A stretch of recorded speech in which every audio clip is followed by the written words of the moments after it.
The next round. Like, exactly. Yeah. All right. Our players getting ready to get started here. Ooh, a little bit of fumble. All right, we are going into game 1 of finals. This is going to be an exciting matchup, Burn versus Bug Delver. We are definitely going to see some differences from the Bug mid-range versus Burn we saw earlier, mostly due to those deck list changes like we mentioned before, like the main deck hymns. I'd also like to note that there's actually 4 main deck Abrupt Decay from Bug Delver, which isn't something unheard of, but it's remember that's what we were bringing in the last game, basically, from the Bug mid-range deck. Though I will note that in our last match, while we did seem to think that Abrupt Decay was going to be super valuable, they ended up just being clogged in Mike's hand. So I'm curious to see how Will is going to make use of those. All right, looks like both players electing to keep here. Will's going to start on a Ponder. Look at the top 3 cards. Just fire it off. Let's go. No hesitation. He didn't have to think about that. Cast a Delver? Nah, I'm gonna set myself up. It's kind of interesting for as much as these Delver decks are, they call themselves Delver decks. So often they'd much rather cast a Ponder or a Deathrite Shaman on turn 1. Right. Because ultimately there are better cards than Delver. Delver is just the signature. Well, I tried to explain this to some people too when I was like teaching them about Legacy, and one of the things that I had to explain was, okay, you're playing Delver, you have a hand of Underground Sea, some stuff, Delver and Deathrite Shaman, and they go, okay, I'm a Delver deck, I lead on Delver, and I go, well, you lead on Deathrite Shaman, or you lead on Ponder because you need to set yourself up to do more powerful things later. Exactly. And sometimes you lead on Waste them. I mean, yeah, depending on the matchup. So Charlie going to fire off a fetch land here. That is the best mountain art in the game, for the record. Can confirm. I'm pretty sure we've focus grouped this. We ran the Sims. We analyzed it. Mathematically, it is the best. Yeah, and if you disagree, I'm just sorry about you being wrong. All right, looks like Swift Spear is going to come in, and it's actually not. It's going to get dazed. He does not have the one to pay. No Simian Spirit Guides coming out from Charlie. Yeah, let's just keep you off of spells. I'm still at 20. That's where I want to stay. All right, that is a Delver of Secrets. Followed up with Eidolon of the Great Revel. And we see mismatched basics. Charlie doesn't care. He's here to hit you in the face. Yeah, exactly. And that's got to be forced. It's so hard to come back from like 2 or 3 Eidolon triggers. Oh yeah, and if you can avoid them altogether, that is very much worth it. We're gonna reveal a Brainstorm, flip Delver of Secrets, and this game is going how Will wants it to go. This is exactly what he was looking for. He's got a threat. He's disrupted all of the damage that Charlie tried to put on the table, which means that Charlie is basically 2 of his burn spells down, because at the end of the day, that's what Swift Spear is. It's just a burn spell that's going to deal 2 to 3 over the course of a couple turns. And like, while in a lot of matchups, Force of Will, you have to 2-for-1 yourself, and that sucks. Burn is not a deck where card advantage is particularly important. Just stopping them from killing you is the only thing you need to do. You're essentially, except for the Grim Lavamancer plan, you're almost always in the long run going to be able to get card advantage on Burn. Even in a deck like Bug, you're going to have card quality advantage. Okay, and Eidolon is going to resolve here. And we're going to see a Riftball suspend. And this is a good. So Charlie, it's a pretty disciplined move. A lot of people are just like, yeah, I'll suspend the Riftbolt, then I'll think about what I want to do. No. He's going to play around the days, then spend his mana on something that's not going to walk into a daze this turn. All right. Cracking in for 3 more. Puts you to 13. Oh, this is going to hurt a lot. He is going to take 2 to the face from the Eidolon trigger. Go to 17. This is one of the things that we mentioned is going to change this matchup compared to the Bug mid-range, is the existence of these hymns. We see in Charlie's hand, it looks like a Lava Spike, Eidolon of the Great Revel, and a Fire Blast. So all hits, Any of these hits are just bad. Obviously, Lava Spike is the best one for Charlie because it's the worst spell in the deck. Exactly. And it's always been the worst spell in the deck, but Fire Blast and Eidolon of the Great Revel are just going to deal so much damage. If he can keep one, hopefully he can keep one of them in his hand. We'll see. Okay, he's going to lose the Fire Blast. And going to looks like they're having. Oh, all right, he's going to flip it. Oh, that's the worst possible scenario for him because now he's stuck with just a really bad Chain Lightning. He has a Riftball coming off suspend, which is going to be nice. All right, gonna 3 ya. Untap. Gonna 3 myself, or gonna 2 myself. And this is one of the things that actually that makes this matchup. Down the Delver of Secrets. I was gonna say that Delver is a big problem. Looks like this Eidolon's staying on the table, which is pretty good for Charlie, which means that all right, he's gonna take another 2 here. That if Will's gonna get a threat or answer it either way, it's gonna basically be a burn spell. I think it's done 2 or 4 about 2 to 4 damage this game. If it ever does like 6 damage, you're so happy with yourself. I think by my count, it's done 8 if you count the damage to Charlie. That's true. That's why Flame Rift is the best spell in the game. We went over this. It does 8 damage. Yeah, and Charlie just noticing he needs to stem the bleeding. Attacking for 2 a turn will give him time to find enough burn spells to finish out the game. Right. All he needs to do is not die, and getting the Delver off the table is the way to do it. Oh, this is so rough. He's having to brainstorm and fetch to try and get out of this Eidolon. This game started off looking so good for Will, but Charlie playing it pretty well. Yeah, and this is people look at burn, and we mentioned this before, but you look at it and you're like, it's a brain dead deck. You just throw spells at them and they die. But there's a difference between I picked up the deck burn player and I've been playing this for a while. I know what I'm doing. There's a reason why guys like Patrick Sullivan are able to take it so far in big tournaments like SCGs, while the average Joe can't. Is because sure, maybe the first 90% isn't that like hard to get, but it's that last 10% in terms of sequencing and play and macro strategy that's really going to give you the edge and let you get to finals like Charlie has. All right, well, Will found an Abrupt Decay for the Eidolon, but here comes a Goblin Guide crashing in. Slow rolling the reveal. It's a Deathrite Shaman. All right, put you to 5, and suddenly Will's very much on the back foot. He's a price of progress away from losing this game. Exactly. That's one of the things that we mentioned too is he has 3 non-basics in play, and he has basically no other option because every land in his deck is a non-basic, which means these price of progresses are just going to hit for so much value if they can't be stopped. All right. All right, going to lead on a Ponder. This one doesn't hurt. This one is not ouchie Ponder. Take a look at the grip. Think if you're Willsley, priority 1, get rid of that Goblin Guide. Priority 2, find a threat, end the game. Because as much as you might want to find counter magic to stop potential burn spells, the longer you wait, the more burn spells get amassed, and you just need to stop the bleeding in the most long-term way possible. Kill your opponent. I mean, we're looking at this deck here, and it's a 20-land list, 3 of which are fetches. I mean, the density of burn spells that Charlie is going to draw is going to be so much higher than the density of counter magic from Will. He has to play for the clock and just try and end it in a couple turns, because if he gives Charlie 5 draw steps and Charlie draws, dead on 2 of them, Will's still going to have to fight through 3 burn spells. And let's not forget that Daze is ineffective at this point. Daze is basically... It can counter things like hard cast Rift Bolt. No, not even anymore. Not with 4 mana. No. At this point... And we're almost never going to see it, too, because I think Charlie's smart enough to know suspend it so that he can have more mana on the next turn to be flexible, right? Yeah, so if it doesn't kill, he's not going to be casting it right away. We're going to be seeing plays more like, drop a Flame Rift and then suspend the Rift Bolt, playing around it. We saw that actually earlier with the Eidolon. All right, so Charlie with an unknown. He is going to pick up a force here. And here comes the Deathrite Shaman. Charlie's going to take a draw step. Will has a force in hand, which means that I believe he has a blue card, which means that a price of progress isn't going to do it here. I can't quite see what's in Charlie's hand. It looks like Lava Spike? That's a Monastery Swift Spear. Okay, and if he swings in and gets a Prowl Trigger... Oh! Interesting. Going to Force of Will the Swift Spear. I guess the worry that the follow-up is something like Lava Spike is too great. And if he doesn't have any removal, let's just let the Deathrites do their work, gain some life, so get yourself out of the dead ring. He's dead here to Price of Progress, even if he Deathrites to gain 2 life, because he's on 4 now. Exactly. Which was the big difference with casting that Force of Will. But it looks like Charlie doesn't have it. And we talk about Price of Progress a lot, because in a matchup like this, it is probably the most important card. Yeah, for the burn player. Hands down. But now Will going up to 6, I think he's calmed down a little bit. He's at the favorite right now. The heart stops pumping. Okay. Not quite dead. Let's play some Magic. All right. I believe the phrase is turn the corner. Lightning Bolt one of the Deathrites down.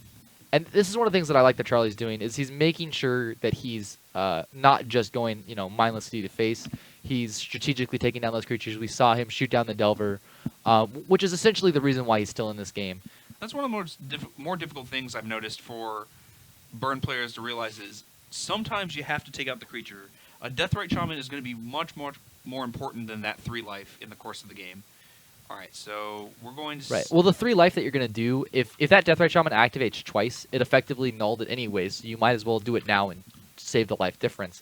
So I like this line from Will. I don't know if you noticed. Will should be at 8, because he... so no, he actually hit his opponent, that's right. So now he's on the offensive. He goes, 6 is a safe spot for me. I can gain 2 life out of a Price of Progress and Wasteland myself if I need to. And it looks like I see a Flame Rift and a Fire Blast. This is really risky here, because if he goes for both, the Flame Rift is going to put him at 2, which is dead to a Deathrite Shaman activation.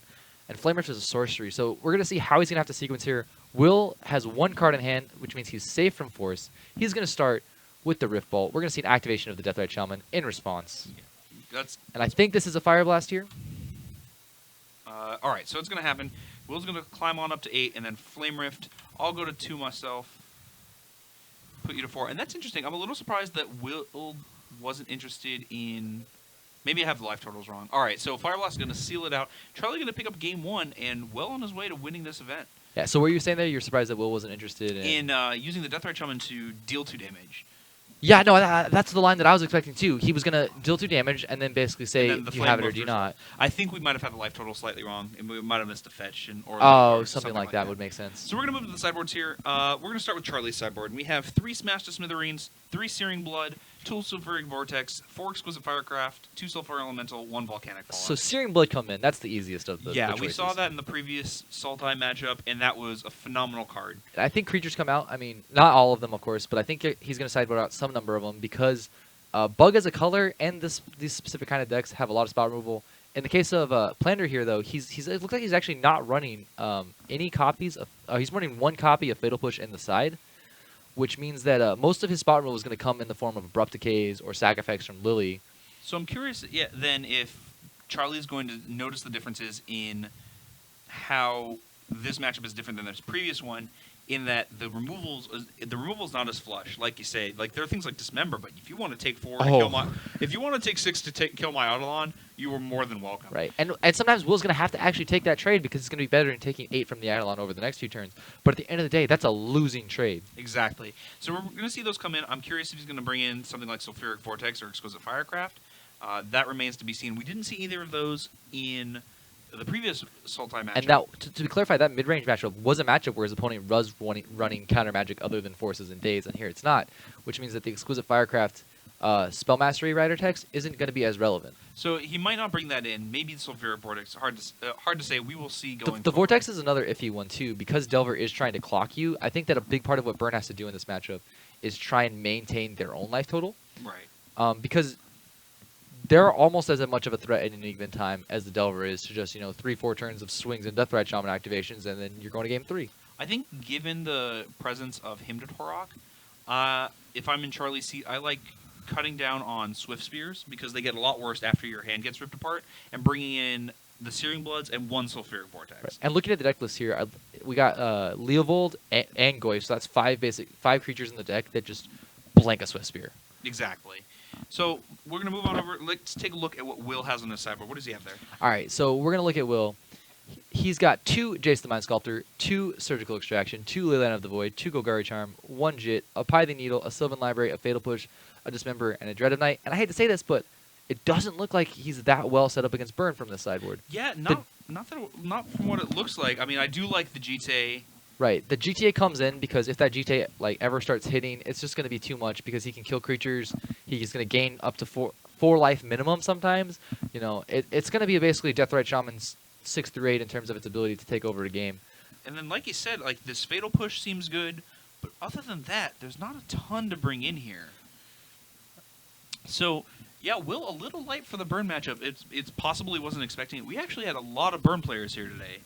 Yeah, I noticed actually. I played a red-white Burn list with Tops, which was really interesting. That's pretty spicy. It was a spicy. It was so spicy. I actually wouldn't be surprised if it was 61 cards because there's the level of hotness on your tongue is related to if you're on 61 or 60. So Interesting. I hadn't made that observation yet. I guess I don't play against too many. 61s. if you play against 61, just pick up one of their cards and just taste it, just lick it, and you'll go ah. I'd like to let the chat know that we do not advocate other people licking cards. Leave that to the professionals. Yeah. For the record, we are the professionals. Okay, we're gonna actually go into game 2 here.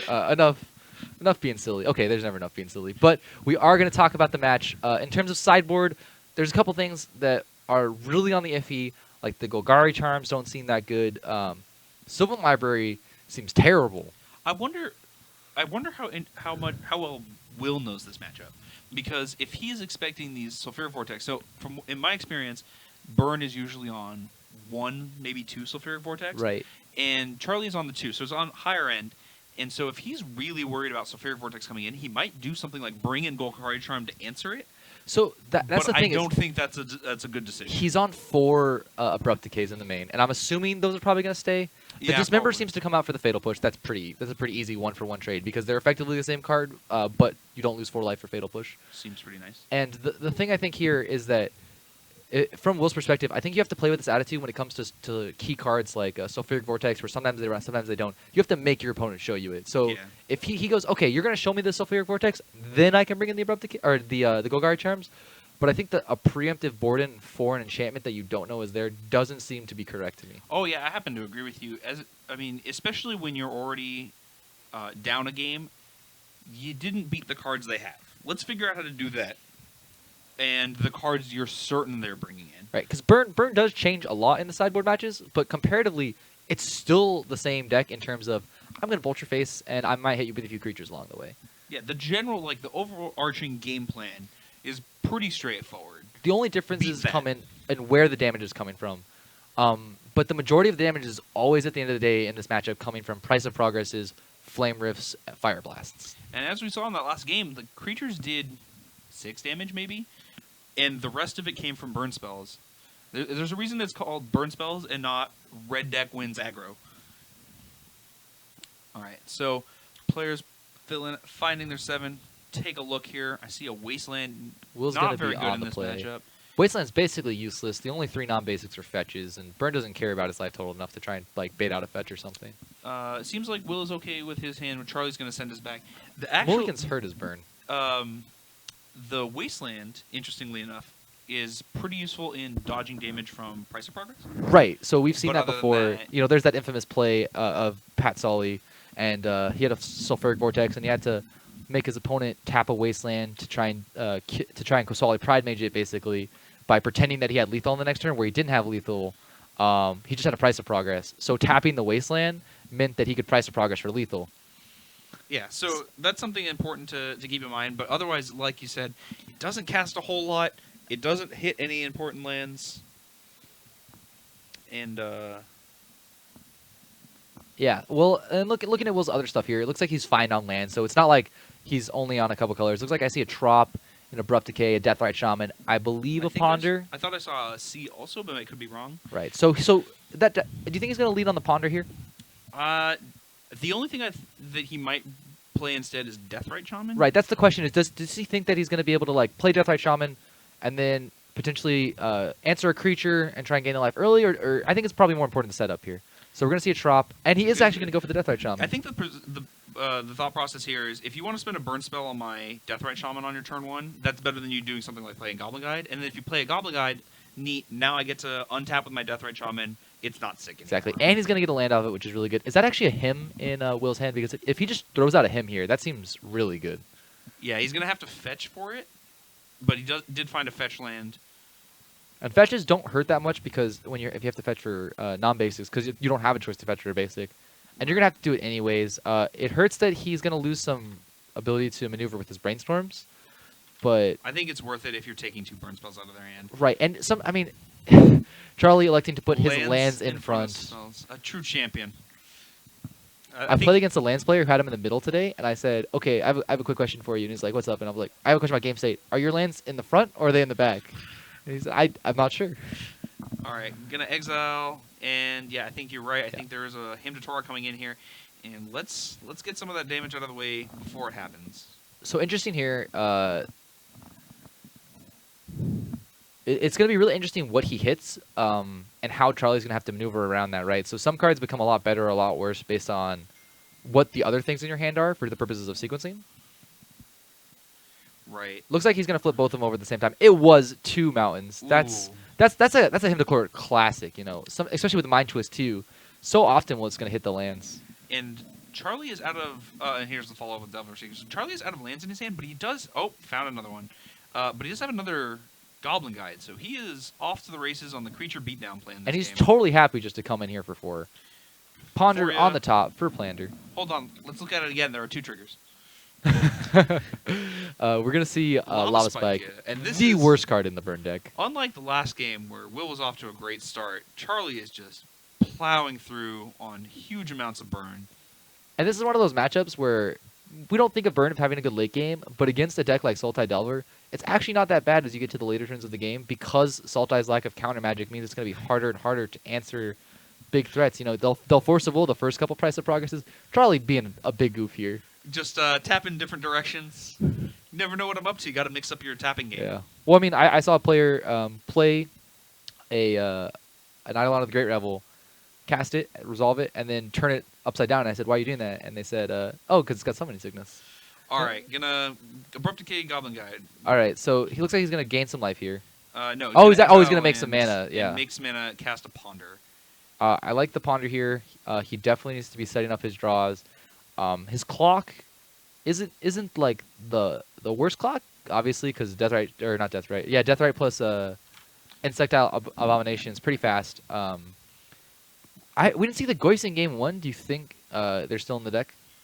I'd have to imagine they are. You do need to end the game pretty quickly. Yeah, and I don't know what they're not doing for you because they're a clock, but also unlike Insectile Abominations, they're pretty hard to bolt. All right. Delver of Secrets on top of the deck for Plander. Put you at 8. Now, So I'm going to assume he set up a Ponder here, hopefully, where that Deathrite's going to flip on the turn afterwards. Lightning Bolts. Did we see where this Lightning Bolt's going? I didn't see where he was pointing. I expect it's going at... Oh, it doesn't matter. We're going to force a will that. Because of the force there, I'm assuming that it was coming up top. Plander is at 7. All right. Not a lot of creatures in the bin here for either player for Deathrite Shaman to gain that life. And here comes a second Delver of Secrets. Don't think Charlie's going to force that. I'm curious if... Yeah, so Will is on the block plan now. It doesn't have a lot of legacy, but blocking is pretty important when you're at such a low life total and, you know, your opponent's playing a deck full of burn spells. I'd like to point out here that he is very specifically keeping that Wasteland untapped, and I would be very shocked if we saw it get tapped this game. You cannot daze fast enough. Look at that. Let's get it out of here. Do not want that Eidolon sticking around. All right. Plander, 1 card in hand. It's going to be that land. That's where that Hymn to Torok is so key. Because it took that mountain, means that he got to do that daze there. All right. So he was on the block plan and then elects not to block. Interesting. Oh, wait. Oh, no, sorry. he It's, is yeah. Okay. So he's going to lose his flipped Delver. That We're going to go aberration. upkeep to the Delver trigger. I wonder what card it is. Not. It's almost like spell. it's not something that we'd want. All right, gonna cast another Deathrite Shaman. This seems pretty not bad for Plander. Being at 7 isn't where you want to be. Lava Spike's gonna get him at the dome. The upshot here is that he has a fetch land that can go get another green source to start gaining life off of this Delver of Secrets, and I think that's exactly what's happening. And Charlie has no cards in hand, so he doesn't have to worry about any kind of responses into Fire Blasts or Price of Progresses. Or even the good old-fashioned Lightning Bolt. Yeah, and to note, there is another play for Price of Progress, is Fetch, Fail to Find. Yep, also true. Actually, surprisingly, it happens. You think to yourself, I don't want to go down on land. Well, you also don't want to lose a game. Yeah. Listen, there are a lot of things you do in Magic that you're not super proud of, but Yeah.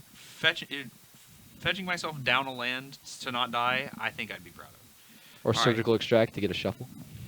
So, Insectile Aberration flips over, or Delver Secrets flips into Insectile Aberration off of this Ponder. Going to fire it off, likes the 3, keeps it on top, draws one of them. And we're going to move into combat in just a second. I don't know how many lands Plander has left, but it looks like he's got that fetch from last turn, and I think one other one, which means that both these Deathrites are live to be Elvish Mystics. Yeah, very true. Which is going to be important because he really can't tap that Wasteland, I think. Right. He needs to be able to go down 2 lands so that the price only hits him for 2 until he finds a counterspell, and then even then. All right, what does Charlie get off the top? Oh, something we'll see for later. Will going to gain 2 more life, exiling. Going to 6. All right, how does Charlie win this game? What's his plan? His plan is draw burn spells that do lots of damage. I think that's I think that's his strategy at this point. I don't know, man. I don't know if I buy it. It's kind of I don't know if that line's great, but I think a lot of it depends on what the card in hand is. I think he needs to bide his time and assemble a turn of burn spells where casting a bunch of them in a row kill your opponent, as opposed to just firing off whatever you draw. And he just flashed it, but we missed it. Okay, we're going to see a brainstorm. I'm a little surprised here. I would have expected that William would be more interested in keeping his 2 green open to gain significantly more life off of the Deathrite Shamans. So if I see correctly, it looks like in the graveyard we have the one of the Delvers from earlier. Or no, that one actually got exiled. should be What a creature? It looks like an Eidolon? Eidolon is left in the Oh, graveyard. okay. There might only be the one creature. Right. left. So he's just saying, okay, I can't gain the life unless you play a creature and I somehow answer it. And he probably can't answer a creature right now based on what we know from his hand. Right. But Will pretty firmly in the driver's seat Yeah. for as bad as this game started. And like we said, Price of Progress is and the big burn spells are going to be key here. Will does have a counter spell, so Yeah. sometimes with burn you just have to throw a burn spell, float some mana, Fire Blast, and pray. And if Charlie does that here, it's going to be hard for him to come back. And something to note here is, as much as Price of Progress is a valuable card in this matchup, right now it's 2-mana shock. Oh, it's garbage. Yeah, it's pretty bad. And I think Will's going to choose not to play any more lands. oh, for sure. For the yeah. moment, unless he's going to do anything. Once Deathrite Shamans come out, we might see him drop more, but he's saying, okay, if you got the Price of Progress, I'll let you shock me. I mean, what's the worst that happens? Exactly. And Will's got to be pretty happy about his position. He's insulated against a large number of threats. Okay, so he does decide to play his land for the turn, and he's going to cast a Tarmogoyf. So they are still in the deck. Right. Here we are with the 4/5 Goyfs. Looking to end the game pretty quickly. Debated there swinging with the Delvers. Price comes of Price of Progress, Progress. yeah. Deal 4 if you wasteland yourself. All right, so And he does. Will is on one card in hand, it looks like, and that is a Force of Will, I believe. Uncastable at the present moment. Which means that if Charlie top decks any Bolt effect here, that is going to be the game. If there are any creatures left, Will might be able to exile. Oh, lands. he can. Yeah, he can to make exile a green. land with one. If Will's smart here, he won't do it when Charlie goes to end step because Charlie can always just try and bait it out by passing the turn with an instant in his hand. Right. Interesting that Will chose to keep Battelle Wasteland his Underground Sea as opposed to his Tropical Island, because I think if I'm counting correctly, using both Delvers for damage can actually win him the game this turn. I think he's chosen the safe plan, which is going to be more consistent, and when you're down a game, you can't take risks. Not like that. Interesting that you say that because I always feel like it depends on the type of risk, but I'm more willing to play risky from behind in a given game. But in a match, that's definitely the case. He's going to go to 2 here. Going to 2. So now he's at risk for Burn Spell and a Fire Blast, but Charlie on one card, that's not really a worry. Well, I think the idea here is that the basics and non-basics don't matter. He's dead at the price here of we Progress. are. So we're going to double burn with the Deathrite Shaman, and here we are going to Game 3 in our Legacy Finals. And see, that was actually pretty risky from Will because in response to the death, because he did them both at the same time, you just respond with any burn spell because Will was at 2. I think obviously he didn't have it. He had the read, but I think the idea there is it would have been more responsible to Deathrite, resolve Deathrite. Because that way, if they try and respond to the first Deathrite or something, you can always gain the life. Sure. It makes them respond to the second one. Right, which gets the spell out of their hand, and then you can gain life. Or you can. It doesn't actually change that much, but I think it's just sequencing. He had the read. He was like, you don't got me. I know when you got me, and this time, you don't got me. All right, so Charlie a little bit reconsidering his sideboard choices. I'm curious what he's looking to bring in here. Maybe something like Volcanic Fallout. I mean, Strip maybe out those problematic creatures. it is likely that he's more likely to bring in something like a Sulfuric Vortex on the play. Or maybe even Exquisite Firecraft, seeing that enough of his spells got countered. Right, seeing how effective. So the question is, looks like Plander's just leaving the Dazes in. Sometimes we see you take him out on the draw, but it feels like in the burn matchup, having the extra counter magic is what's going to make the difference. So he's totally fine putting himself down 2 land drops behind his opponent to not die to Price of Progress. Yeah, exactly. That's really the key of this matchup, is you're willing to take a lot of risks, damage, go down card advantage, because it means that you're not going to die. That's the name of the game. Yep. Just be alive one more turn. You do that enough turns, and you might just find yourself with a W next to your name. If you have a Delver in play, you do that for 7 turns, and then your opponent didn't do that, apparently. Apparently not. All right. Will shuffling up. Charlie finishing up his sideboarding decisions. And this is always interesting, when players are just like, I won with this configuration. You can change yours all you want. I'm happy with how I'm attacking the core of your deck. And so just to clarify, finals, we are doing a best of 3? Yes. Okay. Yeah. So far, we haven't gotten to the point where we're doing large enough tournaments to justify best of 5. I believe that only happens in professional REL. Does it actually? I think so. I don't know. Do I look good enough to get to finals? All right, so Charlie, inspiring all of you red mages out there, sleeve up your favorite version of Lightning Bolt. And you too can find yourself in the finals. Yeah, and this is a win staples event, so all of these players have a shot at based on their placing of basically drafting some amazing cards. You bring your Lightning Bolts, you walk away with drops. Seems good to me. Where do I sign? I know. Right here, actually, on the line that says on on the deck list form. Where it says, put your name here if you're signing up for the event. No, that's where, okay. You'd think I know that. Yeah, well, I think the problem with me is that Patrick Chapin one time tweeted and he was like, sometimes you're just a player that you show up to that place and you're like, I don't know what I'm going to play, and you always find yourself writing on that deck list form, cruel ultimatum. Why play other cards when you could play that? I mean, what more do you want? It's conflict, it's compromise, it's jazz. All right, so we're gonna play some Magic here. This is why they don't let us on the mics too often. So here's the problem: is that Adam on the mic is probably fine with he has a straight man, and I'm probably fine on the mic with a straight man. But then you put us together, and it's all zaniness. It's conflict, it's compromise, it's jazz. All right, so we're getting the shuffles in your opponent's deck. Got to be thorough. After a long day, why stop being consistent now? Yeah. I need to learn to shuffle faster. Shuffling. It's important. You have to have sufficient randomization. That's for sure. When players talk about the fact that, for example, on Magic Online, there tends to be more land issues. Oftentimes, that comes to the fact that you actually don't shuffle enough. All right, here come the 7. Let's take a look. Maybe Charlie will keep the 7 this time. I see. Is that a no land? Oh, I see 2 lands. I see an Eidolon. I see a Lava Spike. I see a Chain Lightning, looks like. Yeah. Chain Lightning or Lightning Bolt. Pretty happy with this hand. Will going to take a glance. Can't really tell what he's got going on. Not happy with it, though. So, when they do the art submission forms, they we want this, this, and this. When they did the one for Chain Lightning, did they just write C also Lightning Bolt? Just make it Lightning Bolt, but indistinguishably different. Well, I mean, at least if you're using if you're using the OG Lightning Bolt and the new, right, you'll definitely tell. Or vice versa, the old Chain Lightning and the new Lightning Bolt. Right. But for some reason, the new Chain Lightning mirrors the new Lightning Bolt. I mean, I'm sure it was intentional, because the old Chain Lightning just looks like it's got the blue lightning and the person. Oh, it's just Lightning Bolt's a great card. Yeah, it's a pretty good one. It's elegant. I'm pretty sure Charlie likes it.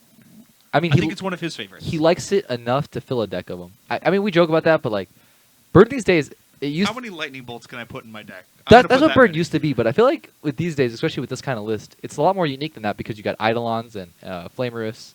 I mean, they're all basically variants of Bolt, but then again, so isn't Delver really just 7 bolts? All right, we're going to keep a 6, scry to the bottom, and here comes a Lava Spike. Everybody's favorite arcane spell, going to the top because it can't go anywhere else. And he's burned. We're going to take a draw. Good choice on the blue to deltas. Looks like 3 lands. Make, so I'm curious to the texture of his hand. Oh my God! Are you looking at this hand that I'm looking at? Yeah, I see. He just flicked through it. Lots of chain lightning. I see chain lightning, lightning bolts. Looks like a fire blast and a flame rift. That's a pretty good hand. That's basically lethal damage right there, assuming none of it gets countered. Your opponent helping you out a little bit, dealing one themselves. Yeah. It's supposed to modern where everybody starts at 12. Head 8 life isn't. See a main phase brainstorm after a fetch. Hopefully, you'll have another fetch in hand to avoid the brainstorm lock. All right. Sometimes you got to do it. A 2, a 3. All right, let's take a look. I think I saw a Polluted Delta. I didn't see too much else of his hand. Oh, maybe. It looks like he put at least 1 land back. So it seems that his mana is not the issue. Yeah, maybe. I think he's gonna crack here and then maybe play the Ponder. Go to 15. That is and one if your of opponent goes snap keep, play nothing on 2, you have to be worried, I think. I think it means that just because their hand's slower, I think it just means that they picked a hand designed. They go, okay. Oh, I'd just be expecting tons of burn spells on my end step. Oh, yeah. I mean, I think it just means that they have a hand that's going to be able to accomplish their game plan. And then the problem is that, Will doing nothing on turn 1 is really just really bad. He's not threatening invasive surgery like Kravitz was, and if he's not getting something on the table, he's just giving Burn an extra turn to throw things at his face before he stabilizes. Yeah, I mean, it's easy to forget, but in a lot of ways, Magic is a game about mana efficiency. Who uses their mana? Who uses the most mana and uses it the best? And Burn is one of those decks that really puts you to the test on that end. Is if you are even slightly inefficient in what you do throughout the game, they're going to capitalize and they're going to burn you to death because you don't have a moment of extra time. I think that's because Burn has this thing to itself where individually the cards in Burn are terrible. Oh yeah. Each given card in Burn, I mean, Lightning Bolt's a fine card and stuff, and Well, but here comes one of them. individually they're just not good Magic cards. Playing comes around another one. days. This one's not playing around days. Choosing Puts you to to 9. use looks like the M10 Lightning Bolts that still have the flavor text. Bad move, Charlie. All right, Here Flame comes a Rift. Flame Rift. Playing around the days. I like this a lot from Charlie. He knows what is going to keep him from winning this game and is perfectly willing to play in that direction. Absolutely. Looks like Plander hasn't found the counter magic he needs to, and he hasn't found a clock he needs to. And this is terrifying if you're in Will's shoes. That's You're a Deathrite Shaman off the top. Looks like he got it off the... he shuffled when he pondered? I don't believe so. Oh, okay, so he knew this Deathrite Shaman was coming. Ready to just leave it on the top. I think he almost has to... There's no creatures to eat here. That's a problem. Yeah, and on Deathrite's- top of that, you're already at 5. You really need to find some counter magic so you don't die. You are Yeah. dead to 1,000 combinations of cards. Right, so he's going to play Goyf here. Charlie going, yeah, sure. Going to play Deathrite Shaman. Opens himself up to a Searing Blaze, but I don't think he's too worried about that. I think if you're Charlie, this reads like this is either shields are completely down or there's a ton of counter magic in that. So if you're hand. Charlie here, nothing's been countered Do you yet. just throw something at the face and Fire Blast? I think you start with that Searing Blood in his hand. Right. Point it at the Deathrite Shaman. This way, even if there is a counterspell for whatever your follow-up is, you get the Deathrite off the board. And he's just going to choose to do that, it looks like, not caring about the Eidolon. Knowing that Plander has everything he has in play, he's probably perfectly willing to pass. We see from Will a True Name Nemesis in his hand, choosing not to sideboard those out. Which is kind of... True Name's kind of clunky in this matchup. A little bit, but it does do an excellent job blocking those really pesky attackers like Swift Spear. And there's nothing in Burn 75 that can touch it, because it is pro you. Yep. So even spells that have Pyroclasm types effect, it says, nope, I cannot be dealt damage by things that are you. Sometimes you'll see the really cheeky skull crack. It says damage can't be prevented this turn. So you're in combat, you can kill the True Name, but it's super corner case. It doesn't happen very often. Yeah. All right, here comes the True Name. I pick you. Put you to 12. But True at a Name. very precarious 2. Even let's say you have a Force of Will, you're dead to 2 spells. Right, I think he just Price of Progresses here. He floats 2, Price of Progresses. If he gets countered, slams the Eidolon. And then Plander basically can't cast another spell and has to clock him with what he has, giving Charlie a couple draw steps potentially. But I think you're jamming it. I think you're just float 2, sack Fire Blast. Oh, he's gonna go for the Eidolon. Start with the Eidolon. I'll probably debate out the counter. But now also the counter spell. Days can't stop. Well, I guess Days couldn't stop either thing because of how much mana he has. If this resolves, Days can't stop. And just gonna Fire Blast. Thing, yeah. What do you have? And All right. that is it. Charlie, Naff-R are gonna pick up a win in our Legacy Staples event. Congrats to him. Yeah. Wow. Good job taking Burn all the way to the end.